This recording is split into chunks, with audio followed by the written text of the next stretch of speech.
کتنے بم برس گئے فلسطین پر، کیوں نہیں نکلتے؟ ایٹمی طاقتیں ہونے کے باوجود بھی لوگ تگڑا بیان بھی نہیں دیتے. کیوں نہیں دیتے؟ بزدل ہے. میدانوں میں ایٹمی بم سے نہیں لڑا جاتا، ایمان کی طاقت سے لڑا جاتا ہے. ترس نہیں آتا تمہیں ان بچوں پر؟ سسکتی بلکتی مخلوق پر تو کہاں ہے اقوام متحدہ کی تنظیمیں، اور کہاں ہے وہ یورپ جو کتوں اور بلیوں کے حقوق پر تنظیمیں بناتے ہیں، جو جانوروں کے حقوق کی بات کرتے ہیں؟ وہ کہاں اپنے دلوں میں چھپ گئے؟ فلسطین کے ہسپتالوں پر بم برسیں تو تمہارا کیا خیال ہے؟ تم سے حساب سے نماز روزے کا ہونا ہے؟ اللہ کے بندے تڑپتے رہے اور رب پوچھے گا نہیں؟ رسول پاک علیہ السلام نے تو فرمایا مالک قیامت کے دن کہے گا میں جو اس کی شان کے لائق ہے. اللہ فرمائے گا میں بھوکا تھا تو نے کھانا کیوں نہیں کھلایا، میں پیاسا تھا تو نے، یہ صحیح مسلم کی حدیث، مجھے کپڑوں کی ضرورت تھی لایا کیوں نہیں؟ بندہ عرض کرے گا مالک تو کھانے پینے سے پہننے سے پاک ہے. تو رب فرمائے گا وہ جو تیرے پڑوس میں بندہ بھوکا تھا تو بندہ تو میرا ہی تھا نا، وہ جو پیاسا تڑپ رہا تھا تو میرا ہی تھا نا. وہ جن ہسپتالوں پہ بم برستے ہیں وہ کون ہے؟ وہ جہاں جنازے پڑھنے کو کفن میسر نہیں وہ کون ہے؟ جب وہ پوچھیں گے بلا کے تم کو اپنے سامنے تو کیا جواب جرم دو گے تم خدا کے سامنے؟ تم سو رہے ہو، سیاستیں کر رہے ہو، الیکشن کی باتیں کر رہے ہو. خدا سے ڈرو. ایک بات بڑی ضروری ہے، وہ میں نے آپ سے ضرور کرنی ہے. ایک آیت ہے قرآن پاک کی سورت بقرہ پہلا سپارہ آیت نمبر 120. اللہ تعالیٰ نے ایک حد بیان کر دی، فرمایا وَلَن تَرْضَىٰ عَنْكَ الْيَهُودُ وَلَا النَّصَارَىٰ حَتَّىٰ تَتَّبِعَ مِلَّتَهُمْ. فرمایا یہ یہودی اور عیسائی تم سے ہرگز راضی نہیں ہوں گے. یہ قرآن ہے اور سادہ ترجمہ تفسیر کی بھی ضرورت نہیں. یہ معاہدے کر لیں، محبت کے وعدے کر لیں، یہ تم سے راضی نہیں ہوں گے. کب راضی ہوں گے؟ حتی تتبع ملتہم، یہاں تک کہ تم ان کے دین کی پیروی کرنے لگ جاؤ. میرا جب پہلی دفعہ پاسپورٹ بنا تو میں نے سارا پڑھا، کتابیں پڑھنے کا شوق تھا شروع سے.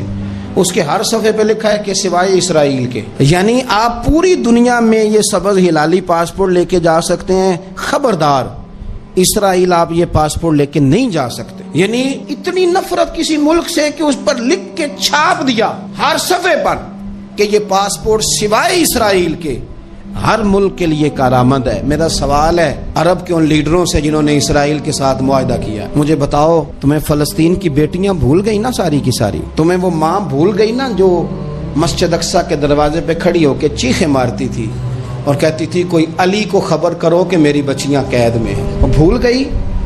تمہیں وہ بہن بھول گئی نا جس پر شراب کی بوتل انڈیڑتے تھے اسرائیل کے فوجی؟ وہ آپ کو ابھی بھی ویڈیو مل جائے گی. وہ انڈیلتے تھے شراب کی بوتل، اسے پکڑتے تھے، دست درازی کرتے تھے، اور وہ بیٹی کہتی تھی یا رحمت للعالم. بھول گیا تمہیں وہ سارا کچھ؟ تم نے ایک منٹ لگایا اور تم معاہدہ کس سے کروا رہے ہو؟ امریکہ کے صدر سے. اتنا ظلم کیا تم نے، اتنا قاتل کے ساتھ معاہدہ.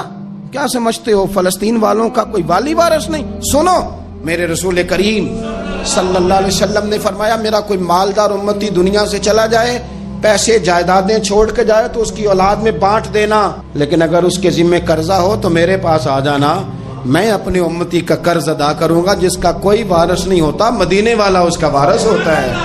میں قرض دوں گا اپنے امتی کا. کیا سمجھتے ہو فلسطینی لاوارث ہے؟ صبح قیامت نبی پاک تم سے سوال کریں گے، تمہیں اللہ کے حضور حاضری دینی ہے. کیوں نہیں صلح کرتا اسرائیل فلسطین کے ساتھ؟ لبنان کے ساتھ دوستی کیوں نہیں کرتا؟ شام سارا کٹ گیا اسرائیل کی وجہ سے. راج تمہیں خیال آیا ان کے ساتھ معاہدہ کرنے کا؟ ہمیں سبق پڑھاتے ہو، خدا سے ڈرو. اور پھر اقبال کہتے ہیں مسلمانوں سے مایوس نہ ہونا، حکمرانوں سے زیادہ امیدیں بھی نہ لگانا. وہ جو چھوٹے چھوٹے لوگ نکلے تھے نا صحرا سے، بظاہر غریب تھے، بظاہر ان کے پاس مال نہیں تھا، وہ خالد بن ولید جیسے، وہ سعد بن ابی وقاص جیسے، بظاہر ان کے پاس زیادہ اسلحہ نہیں تھا. اقبال کہنے لگے مایوس نہ ہونا، یہ نہیں کہنا بن کچھ نہیں سکتا. فرمانے لگے رات میں نے سنا ہے فرشتے آپس میں باتیں کر رہے تھے. واہ اقبال تیرا بھی انداز کتنا نرالا ہے. کہنے لگے رات فرشتے آپس میں باتیں کر رہے تھے، میں نے سن لی ہیں. بھلا وہ کیا کہہ رہے تھے؟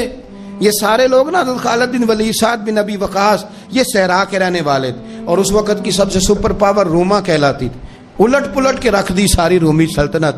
تو اقبال کہنے لگے رات فرشتے آپس میں باتیں کر رہے تھے کہ سنا ہے پاکستان کے، ہندوستان کے مسلمان جوان مایوس ہو گئے، کہنے لگا نا مایوس ہونا نکل کے صحرا سے، جس نے روما کی سلطنت کو الٹ دیا تھا، نکل کے صحرا سے۔ گرمی دیکھو اس شیر کی، ولولہ دیکھو اس مرد کا جو مصور پاکستان ہے، نکل کے صحرا سے جس نے روما کی سلطنت کو الٹ دیا تھا، سنا ہے میں نے یہ قدسیوں سے، وہ شیر پھر ہوشیار ہوگا۔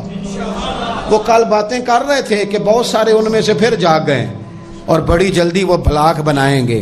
سنا ہے میں نے یہ قدسیوں سے کہ وہ شیر پھر ہوشیار ہوگا، وہ آئے گا میدان میں، نکلے گا، اور انشاءاللہ یہی چراغ جلے گا تو روشنی ہوگی۔ انسان زندگی میں جب جدوجہد کرتا ہے، کوشش کرتا ہے، وہ بہت سارے دنیاوی اسباب اختیار کرتا ہے، جتنی عقل اللہ نے دی ہوتی ہے اس عقل کا بھی وہ استعمال کرتا ہے، کوشش کرتا ہے کہ کچھ اچیو کر سکے زندگی میں، کچھ مقاصد کا حصول اسے میسر آئے۔ عزیز بھائیوں، ایک بات اپنے ذہن میں اچھی طرح بٹھا لیں اور لکھ لیں کہ زندگی میں جو کسی بندے کو کامیابی حاصل ہوتی ہے وہ رب تعالیٰ کی مدد سے حاصل ہوتی ہے۔ اگر رب تعالیٰ مددگار ہو تو پھر کوئی چیز بھی رستے میں رکاوٹ نہیں بنتی، اور اگر مالک کریم کو منظور نہ ہو تو انسان بہترین سیاستدان ہو، اچھا ایڈمنسٹریٹر ہو، اس کا ذہن بڑی وسعت رکھتا ہو، بڑی اچھی پلاننگ کرنا جانتا ہو، سارا کچھ ہو، تو بندہ ناکام ہو جاتا ہے۔ مسلمانوں کو جتنی کامیابیاں ملیں ان کا پس منظر صرف اتنا تھا کہ اللہ تبارک و تعالیٰ نے اپنے بندوں کی مدد فرمائی، اور اب تعالیٰ نے قرآن مجید میں اس حقیقت کا بیان کیا، فرمایا بل اللہ مولاکم، فرمایا بلکہ اللہ تمہارا مولا ہے، وَهُوَ خَيْرُ النَّاصِرِينَ، اور وہ بہترین مددگار ہے۔